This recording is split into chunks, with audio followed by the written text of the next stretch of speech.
5 মাসে তারা আওয়ামী লীগের রাষ্ট্রপতি পরিবর্তন করতে পারে নাই। তার পদত্যাগ করা প্রয়োজন।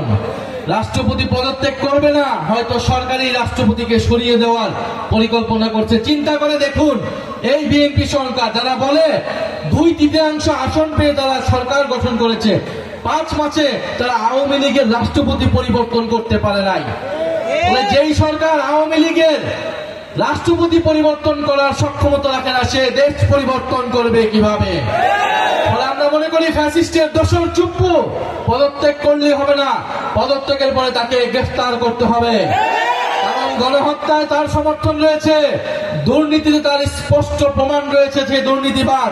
ফলে সেই ব্যক্তিকে অবিলম্বে অপসারণ করে তাকে গ্রেফতার করে বিচারের আওতায় আনতে হবে এবং একজন যোগ্য নিরপেক্ষ অভিভাবক সুলভ ব্যক্তিকে এই বাংলাদেশের জনগণ রাষ্ট্রপতি হিসেবে দেখতে চায়।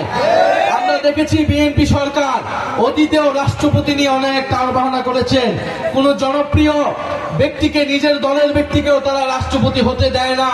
তারা এতটাই ভয় পায়, সবকিছু কুক্ষিগত করতে চায়, সবকিছু নিয়ন্ত্রণ করতে চায়।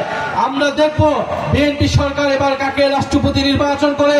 কোন অযোগ্য লোককে রাষ্ট্রপতি যদি নির্বাচন করে, জনগণের এই সরকারের উপর তো কোনো আস্থা নেই, আরো সম্পূর্ণ রকমভাবে সকল আস্থা চলে যাবে।